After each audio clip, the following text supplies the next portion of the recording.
E aí pessoal, aqui é o professor Danilo de Atualidades. Hoje nós vamos ver um tema extremamente pertinente para a nossa contemporaneidade. É a popularização dos serviços de delivery por aplicativos e suas implicações dentro da realidade brasileira. Bora lá! Pessoal, diante da realidade de desemprego crescente e de um grande número de subempregos que vem surgindo no Brasil, reflexo das últimas reformas trabalhistas no país, o número de pessoas que optam por trabalhar de maneira autônoma, entre aspas, através de aplicativos de transporte e entrega, cresceram absurdamente nos últimos 2 anos. Sem perspectiva de encontrar um emprego fixo, muitos seguem o caminho de uma contingência cada vez maior de desempregados no Brasil. Inscrever-se no aplicativo Uber, Rappi ou iFood e encontrar ali uma possibilidade de pagar suas contas no fim do mês. Chegando a trabalhar por quase 18 horas por dia, tais pais e mães de família literalmente trabalham de segunda a segunda atrás de um volante ou de um guidão de uma motocicleta ou bicicleta. Claro que o esforço deles consegue que muitos consigam angariar no processo quantias que facilmente dariam conta de suas despesas, mas é claro, se nós desconsiderar a enorme fatia que tais aplicativos lucram em cima deste trabalho. Para vocês terem ideia, os lucros de cada uma dessas corridas chegam ao nível de 40% do valor final.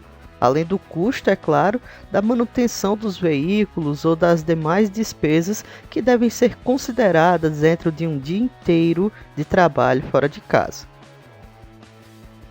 E para nos aprofundarmos, pense aqui comigo, pessoal. E se esse indivíduo adoece? Se esse indivíduo se acidenta durante essa exaustiva jornada de trabalho? O que é que pode acontecer? Bem, literalmente nada. Não há uma legislação vigente ou uma política por trás dessas empresas que possam dar algum respaldo a estas situações que têm se tornado cada vez mais comum. Eu, infelizmente, já presenciei algo do tipo. Em um cruzamento, um veículo atravessou o sinal vermelho e acabou levando consigo um motociclista com uma mochilinha verde do Uber Eats nas costas.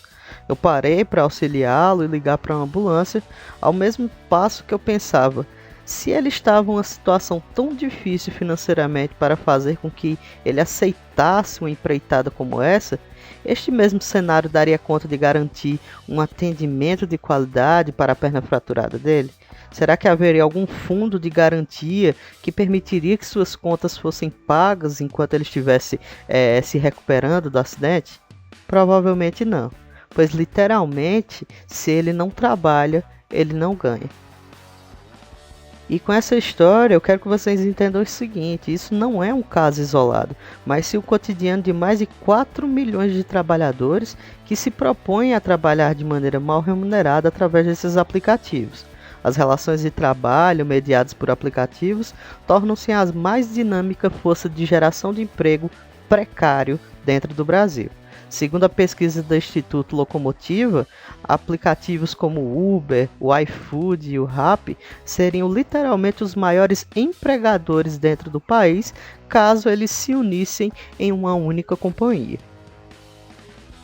Isso, se nós analisarmos nos últimos anos, diante do aprofundamento da crise econômica e da destruição das vagas formais, esse grupo de empresas virtuais, em geral sediadas fora do Brasil, passou a intermediar a oferta de trabalho intermitente e mal remunerado para milhares de entregadores e motoristas. Mais famoso entre os aplicativos, o Uber literalmente virou sinônimo de precarização do mercado de trabalho. Muitos já chamam, de maneira irônica e também fatídica, que essa nova fase das relações de trabalho dentro do capitalismo se chama de uberização do trabalho. Já sobre a reforma trabalhista vivida pelo Brasil, lá durante o governo Temer no ano de 2017, vista literalmente como uma borracha que apagou o conjunto de normas que protegiam os empregados aqui no país desde 1930, pavimentou a estrada para a prosperidade de aplicativos como esses. Uma das alterações mais radicais foi a permissão da terceirização em todos os níveis da atividade empresarial, o que permite tratar qualquer funcionário como um autônomo, deixando de lado a necessidade em assinar a carteira de trabalho. A partir de 2015, quando a recessão atingiu a culminância dentro do mercado brasileiro, as condições do mercado de trabalho começaram a piorar ano a ano, conforme estudos de revistas especializadas em economia. Na prática, o Brasil registra hoje a segunda maior taxa de desemprego do continente americano, ultrapassando um número de 13% da população, perdendo apenas para o Haiti, uma ilha lá do Caribe que foi destruída por vários desastres naturais na última década. Já seguindo dados do IBGE, o cenário atual é mostrado como um cenário de lento crescimento da ocupação de empregos precários, o que é completamente diferente da situação verificada até o ano de 2014. E diante da conjuntura econômica atual, há poucas possibilidades de melhora do mercado de trabalho para os próximos anos. A reforma trabalhista foi aprovada justamente para legalizar situações antes consideradas ilegais pela CLT, a exemplo das relações estabelecidas por esses aplicativos. As mudanças no mundo do trabalho são radicais. É uma flexibilidade de jornada, de condições, de salário e o fim da conexão física do patrão com o empregado. Agora que vocês estão munidos dessas informações, eu quero que vocês pensem comigo da seguinte forma: será que isso seria uma situação inevitável diante das tendências de terceirização no mundo do trabalho? Diante de uma realidade cada vez neoliberalista? Muitos apontam que a intervenção do Estado seria a mínima condição para a defesa dos direitos trabalhistas e a amenização das péssimas condições de trabalho citadas anteriormente. Mas aí podem surgir argumentos como: a reforma trabalhista flexibilizou as relações de trabalho, garantiu um maior número de empregos no mercado. Isso é verdade? E por que isso ainda não aconteceu? Mas muito pelo contrário, o que tem ocorrido é uma substituição cada vez maior das vagas de emprego formal de carteira assinada por relações informais, precárias e cada vez mais abusivas, ao passo em que os salários oferecidos têm sido cada vez diminuídos. Tanto que, se houvesse de fato uma maior disponibilidade de empregos, o que é que motivaria um número tão absurdo de desempregados no país? Se de fato tais condições solucionam alguma coisa, é a gradativa disponibilidade de pessoas dispostas a se submeterem a condições subhumanas de trabalho em troca de salários cada vez mais irrisórios. Por exemplo, se analisarmos a reportagem do jornalista Victor Calcagno, da revista Época, ele se submeteu a uma semana de trabalho dentro dessas condições que são impostas através dos aplicativos de delivery. Através dela, podemos analisar as várias alterações possíveis dentro da realidade de um trabalhador. O texto da revista Época, que foi publicado lá em setembro de 2019, afirma que uma pesquisa divulgada em julho de 2019 pela Aliança Bike, associação que reúne fabricantes, distribuidores, lojistas de bicicletas e entidades sociais, com 270 deles em São Paulo, aponta que a maioria dos entregadores tem até 27 anos, o que representou 75% da pesquisa, é negra, o que representou 71%, e do sexo masculino, representando quase 99% dos entrevistados, além da maioria ter apenas o ensino médio completo. A renda média desses trabalhadores era de R$ 992 mensais, com 75% dos ciclistas disponíveis para entregas por até 12 horas seguidas. O principal motivo que levava essas pessoas a encarar esse tipo de trabalho era, em sua grande maioria, o desemprego. Um cotidiano, galera, que não é tão diferente para aqueles que colocam lá na sua carteira de motorista que exercem uma atividade remunerada. Pessoas desempregadas há anos que não tiveram outra opção a não ser se colocar como motorista particular, um emprego que muitos deles nunca sonhariam em exercer. De fato, se formos analisar os currículos de muitos, estamos falando de engenheiros, professores, contadores, advogados, recém-graduados e pós-graduados, que também são recém-desempregados.